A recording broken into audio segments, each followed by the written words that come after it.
Welcome to In-House Counsel and HR Perspectives, where business leaders discuss the collaboration between in-house legal teams, human resources professionals, and the communities they serve. Now let's get started. Hello and welcome to In-House Counsel and HR Perspectives. I'm your host, David Hall, Chief Administrative Officer at Hall Benefits Law. This podcast is dedicated to highlighting how in-house counsel and corporate leadership teams successfully collaborate to drive compliance, innovation, and mission success. Today I'm honored to welcome Tim Phillips, Chief Legal Officer at Habitat for Humanity. Tim also serves as General Counsel for the Navy SEALs Foundation, which provides critical support for warriors, veterans, and families of Naval Special Warfare. Tim has an extensive background in legal leadership, having previously served as Chief Legal and Risk Officer for the American Cancer Society, where he successfully navigated legal complexities in a global nonprofit environment.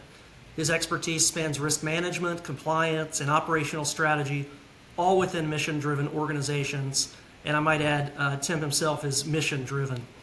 Tim also has experience working alongside Hall Benefits Law on some third-party administrator negotiations in previous roles. And while he's in a new position at Habitat for Humanity, his insights on vendor management, compliance, and legal strategy in the nonprofit sector remain invaluable. Tim, thank you so much for joining us today. Of course, David. It's my pleasure to be here. So, Tim, we'll just jump right into the deep end.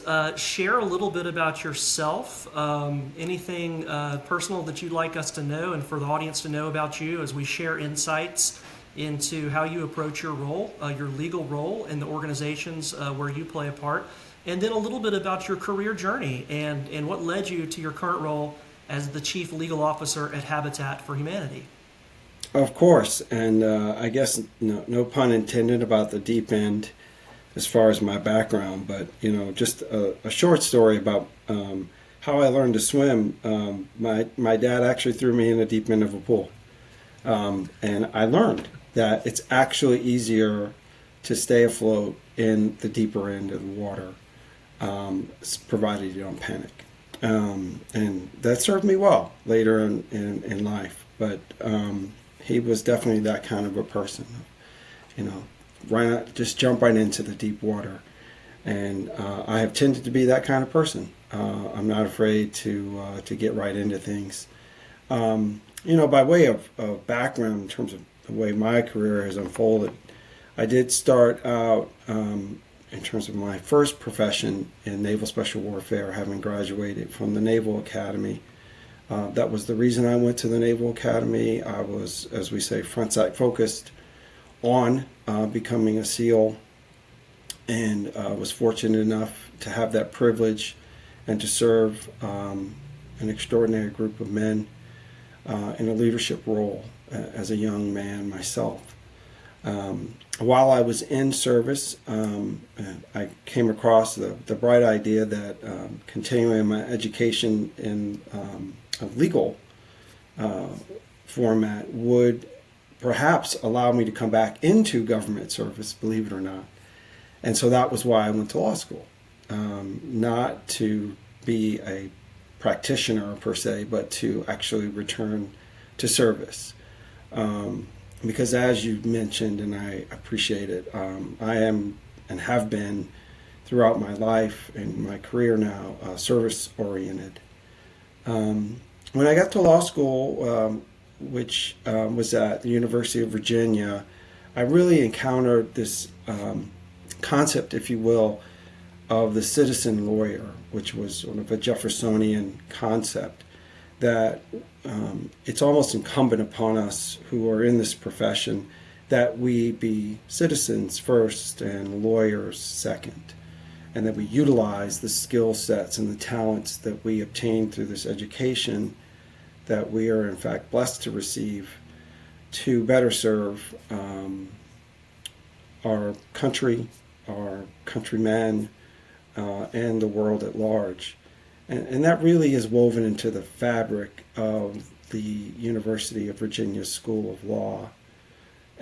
So taking that education into the professional environment, I joined a law firm, which is now known as Troutman Pepper, and I came in as a tax associate And that was always the source of some questioning how someone who had a special warfare background ended up as a tax lawyer. But to me, it was just such an intriguing field because it was really about problem solving. And as a young tax associate, I encountered opportunities to serve the nonprofit clients of the firm, particularly as it relates to their acquiring a tax-exempt status. But what really got the juices flowing was when I got involved with development activities in affordable housing. And it's been, quite a journey to have had that experience as a young attorney, and now to come full circle serving with Habitat in our mission to provide a world where everyone has a decent place to live. But that role gave me a ton of transactional experience working in a sophisticated landscape of tax-exempt financing with credits and bonds, but all for a purpose, which was that those who benefited from that work would have a decent place to live. So it was in that capacity that, I sort of acquired my skill sets as a practitioner, but I was still missing the mission, all right? And although I was able and quite privileged to be able and afforded the opportunity by the firm to participate in pro bono efforts, there was still something in me that wanted to do more. And so when the opportunity presented for me to join the American Cancer Society as counsel, I did so. And I started out as a senior staff attorney. In fact, the first project I took on had nothing to do with tax. But it was, as it turns out, the beginning of what I view is perhaps one of the society's greatest assets, which is a large-scale research project, a surveillance research project that involved over 300,000 participants contributing their data. And by their data, that's their blood and their DNA, to be surveilled over the course of their lives. And using that evidence, the American Cancer Society and its partners are able to better predict and determine what can prevent cancer. So it's quite it was quite an amazing opportunity that I didn't see at the time. All I knew was that, oh boy, I have jumped into the deep end because I have no idea what this is all about. But it was sort of an entry. From that point, of course, I progressed into a more leadership role with the department itself as becoming the general counsel. And in that endeavor, I was able to bring together what was a federated model of the American Cancer Society at the time into a unified charitable enterprise. So that was my debut as a general counsel. And from that point, risk management at enterprise scale was possible. And so I was given yet another opportunity in leadership to lead that effort. And that is what resulted in my becoming the chief legal and risk officer for the American Cancer Society. And I held that role for about, I want to say 6 years until, again, another opportunity presented. And I am here with you now in my new role, latest role, just a couple months into it, as the Chief Legal Officer for Habitat for Humanity International. Well, you have doubled the number of questions that I was going to ask you, and I still can only ask you the same number of questions, so I'm going to have to cut some of my original questions, Tim. That's a good problem to have as a podcast host. I can imagine at American Cancer Society some of the unique legal and compliance challenges that would have been a piece of that project that you mentioned previously, the surveilling of multiple hundreds of thousands of people over multiple years. I can imagine some unique challenges there. What are some other unique legal and compliance challenges that nonprofits in general face, when you compare those types of risks to what you see in the corporate world?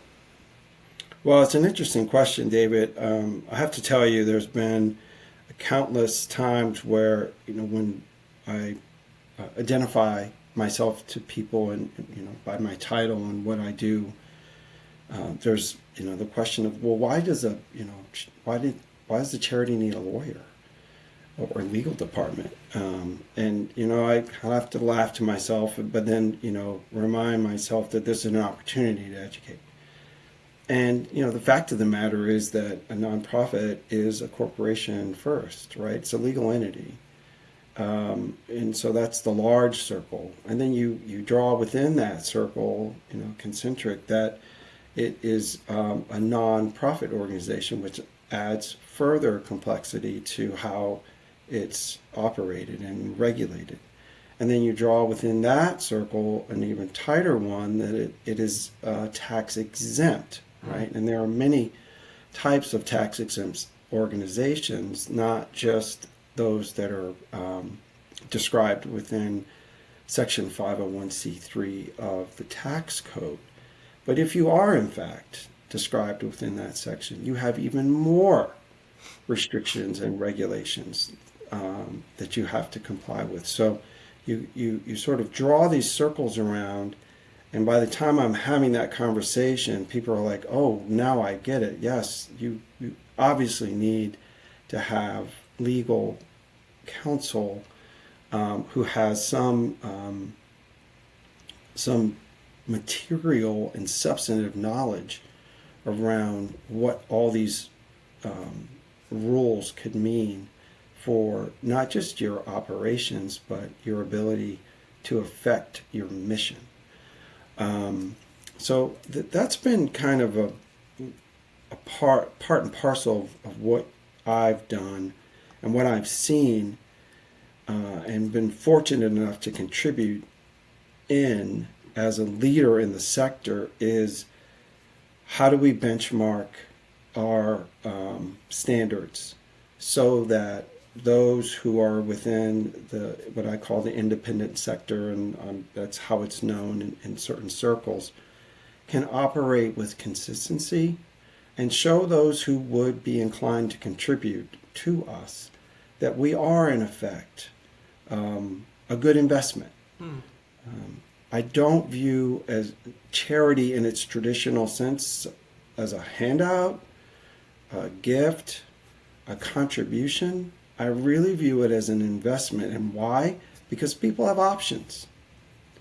There is, in fact, a charitable competitive marketplace. We're all vying for that charitable dollar. And so I view it as my duty to ensure that the entity I represent is best positioned to make the argument as to why you contribute or invest your charitable dollar with us. What a great take on charity in general, because we are all making investments with our time, with our money, and where we choose to put our charitable dollars is an important decision.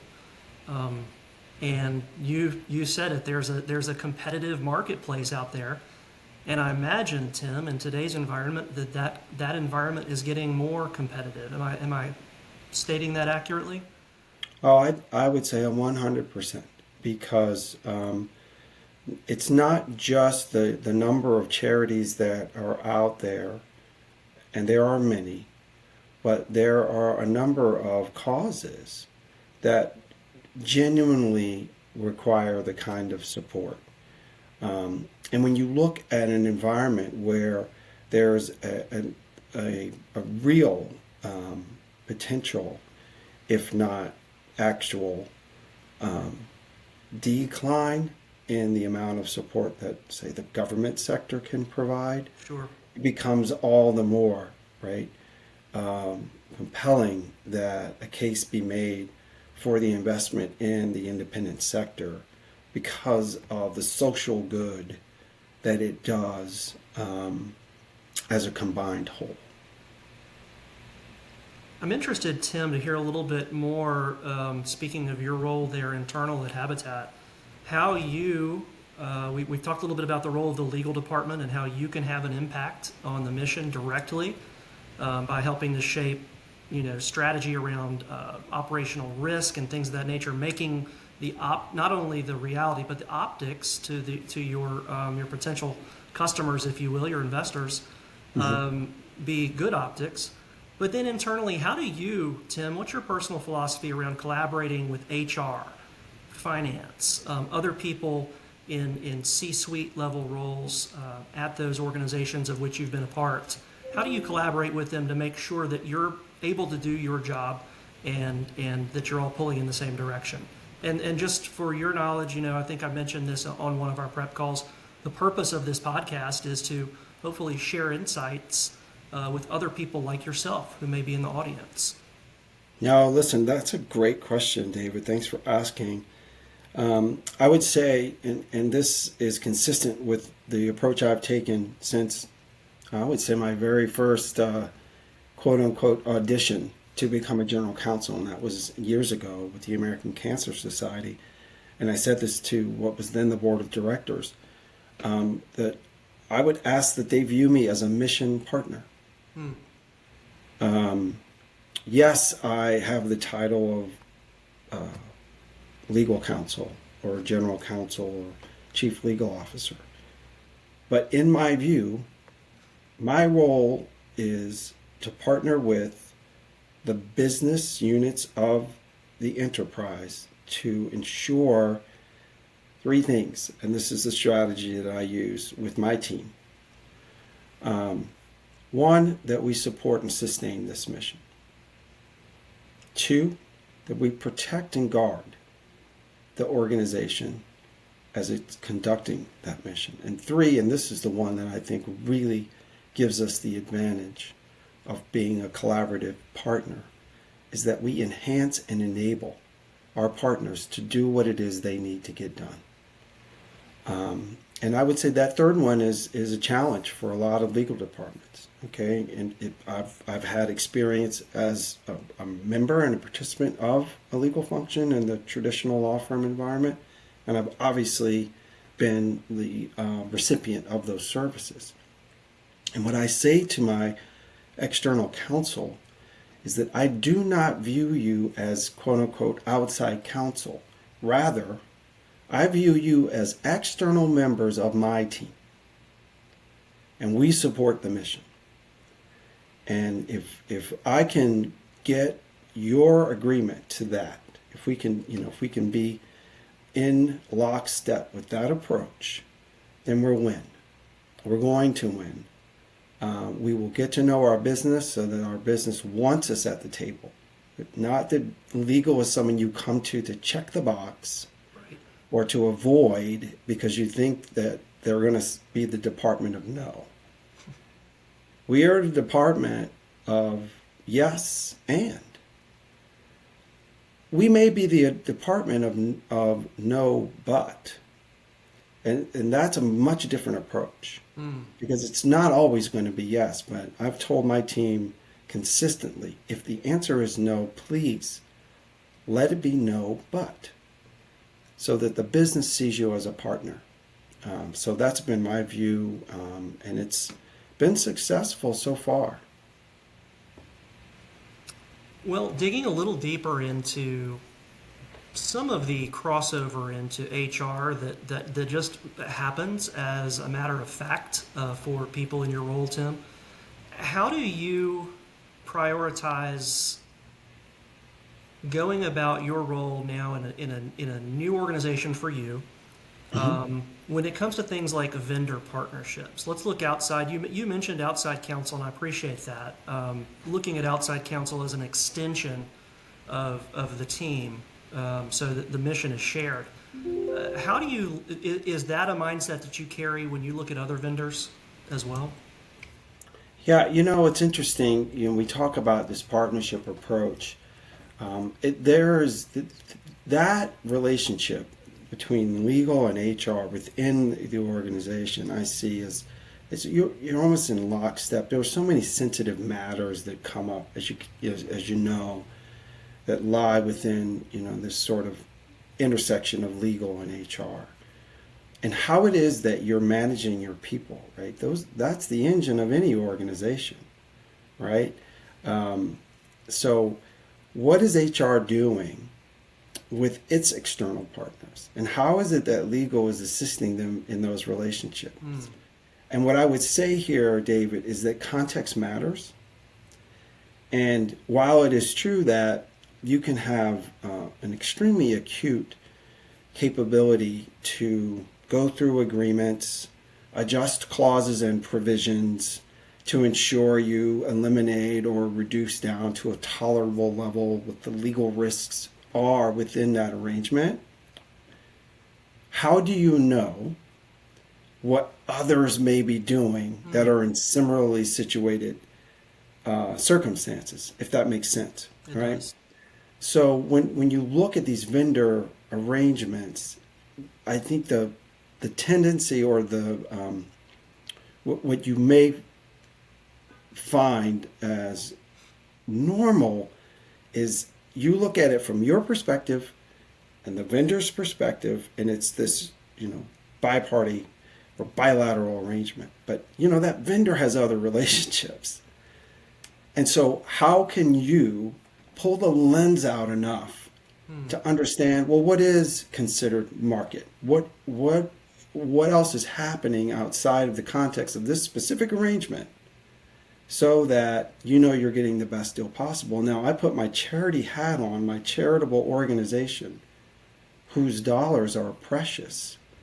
And then my fiduciary duty is viewed appropriately as higher, because these are donor dollars that we are utilizing, right? We do have to run the business, so to speak, but we must do so in the most cost-effective manner.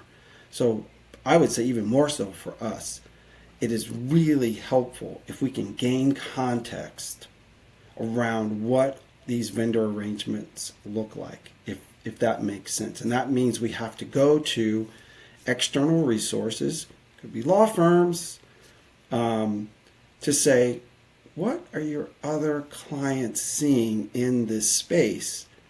Because I feel like I'm making a good deal here, but I don't know if we've come into this with the best bargain for the organization. Well, and you, Tim, may have institutional knowledge from a prior relationship or 5, right, as a general counsel at whatever point in your career you may be. But the law firm or the team that you're associating yourself with may have worked through, 100 of these questions, right? And they bring that institutional knowledge to the conversation, which greatly enhances your ability to get that real answer that I think you're digging for, right? And so Yeah. I think you put that very nicely in words that are easy to understand, and it's something that our team often tries to convey, and it's difficult to convey that concept of gradually increasing our institutional knowledge and being able to truly help every relationship gradually that we have be that much better than the one before, right? Yeah, well, I could say this with a degree of confidence. I expect it from my partners, because this is why, if I'm spending money beyond what I'm already spending on the counsel who work for my organization, right, my team, then I've got to show value from that, right? Sometimes it's apparent as to why you would need an external advisor in a particular matter because of the subject matter expertise or the risk associated with the decision attendant to that. But when you're bringing in someone almost in a consultative role, it's what value am I gaining from that? And the value, in part, is this partner brings this institutional knowledge that we lack. they have a wide variety of experience and other clients who are seeing similar things. And it's a great way for us to benchmark against that, and to understand we can actually pull a lever that we didn't know existed. And when that results in real dollars saved, I'll take that all day. I love that. You mentioned the B word, benchmark, which we love around here. And I think it's important for other people out there listening who are in roles like Tim's, roles that are span into the HR space and even the vendor space, to keep in mind how critical that is. And there are areas, Tim, like you said, where there's a bit of a black box. And there are vendors out there who are attacking that black box, and they're taking the fight right to those who are preventing plan sponsors like American Cancer Society or Habitat for Humanity from experiencing what they should as a fiduciary, and giving them access to the ability to actually have a conversation about how much they're spending, and then hopefully putting those dollars to work somewhere else in the organization. Yeah. So you've answered so many of my questions, Tim. One other last question, then I would like to give you the opportunity to tell our audience a little bit more about the SEALs group, because I think that's important that people know about that. But tell me a little bit more, last question relative to your role. What is your strategy as a GC, as the head of legal at a nonprofit, to stay ahead of evolving legal trends? These could be compliance trends relative to benefits plans, but it could be any number of things. And I imagine the benefits aren't the thing that keeps you up at night necessarily most of the time. Yeah. So how do you stay ahead of trends? Do you have news outlets that you keep an eye on? Do you have industry-specific rags that you have on your desk when you get to the office in the morning? I'm curious how you go about that, because there's just so much to keep up with. So the answer is yes and yes. And the one thing I don't do is allow myself to believe that I will ever know it all, and have my arms completely around it. I mean, in fact, it seems like the more I learn, the less I know. But I do subscribe. And what I've learned, and it's so interesting to have this conversation with you now at this point in my career, is that because I can look back and think, gosh, if I had done that then, maybe, things could have turned out different in a particular situation. But I am staying in tune with what events and circumstances could impact the business I serve. So I have to look to that. What are the business? What's on the top of mind with the business? So we're a housing enterprise, right? That our mission is very focused on housing and shelter, and so and we are global, right? We're over 1,000 affiliates in the United States alone, and we have 70 branches and/or national organizations overseas, currently operating. To advance, our vision to create a world where everyone has a decent place to live, and that takes a variety of forms. And we are not just your grandfather's habitat, as one might say. It's a very complex organization, and it's exciting to be a part of it, particularly at this time in our history. So I have to stay in front of those trends. So getting news feeds, but also from a legal perspective, I have to participate in forum and other types of accessible venues, digest, so that I know where not just the law is advancing, but where the business of law is advancing. And what do I mean by that? How are you managing the department? How are you ensuring that you're staying at or in front of technology advances in legal management, legal department management? All of those things matter. But I will tell you some of the the best advice I'm receiving today, and I'm not giving a plug for any particular publication, but there is a certain business review out there that puts out management tips of the day, and it's just a resource. But what I do is I delegate. I take the view that my job, or a big part of it, is ensuring that there is someone or someone's developed to succeed me. None of us knows what day, the ticket will get pulled. And so we, as a general counsel or someone who is in a leadership position that we hold, it's your job to ensure there's succession in place. So I spend time ensuring that is happening at other leadership levels within my department. I'm fortunate enough to have a team that I lead. So that's the answer to that question, and I think you mentioned you might want to pivot to my service to the Navy SEAL Foundation. Yes, if that'd be okay, we could wrap up with that. I think it's a good opportunity, Tim, for you just to share who that group is, what they do, and Sure, yeah. Well, it's timely. We're actually on the eve, if you will. I mean, there's an event in May to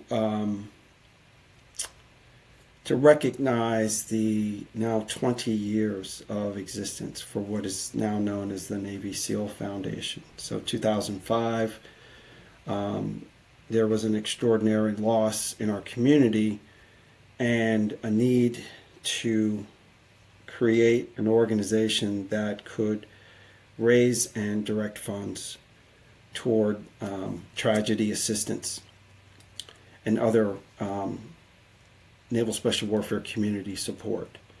So the Navy SEAL Foundation was born out of tragedy and leans into the mission of making sure that our community is resilient, can stay focused and resolute on what it is that our men and women are trained and prepared to do, and in particular to ensure that those who go downrange, as we say, know without a doubt that their families are supported. So we have their back, because they have to stay focused on the mission. So we're really what I would call a benevolent support activity. We're very fortunate to have quite a bit of patriotic support for our mission, and for me, it is my way of staying connected to the community, of which I don't feel like I've ever left. Sure. They say you can take the boy out of the Navy, but you can never take the Navy out of the boy. And what a gift for me to be able to give of my time, my talent, into a community that I care so much about and that I owe so much to in terms of who I am. Well, on that note, Tim, grateful for your service, grateful for how generous you've been with your time. It's been a fantastic conversation. Thank you, Tim, for sharing your insights on legal leadership in the nonprofit sector, vendor management, compliance strategies. Your experience with negotiating with vendors and nonprofit governance is incredibly valuable, and I know our listeners will gain a lot from your perspective. I'd also like to take just a moment to thank our sponsor, Hall Benefits Law, for making this podcast possible. For those of you tuning in today, be sure to join us next time when we'll be discussing another exciting topic relating to how HR and legal departments and other vendors and plan sponsors work together to make the world a better place. So to all the in-house counsel, HR professionals, and nonprofit leaders listening, remember, effective legal strategy isn't just about compliance, it's about supporting your organization's mission. Thanks for joining us on In-House Counsel and HR Perspectives. See you next time.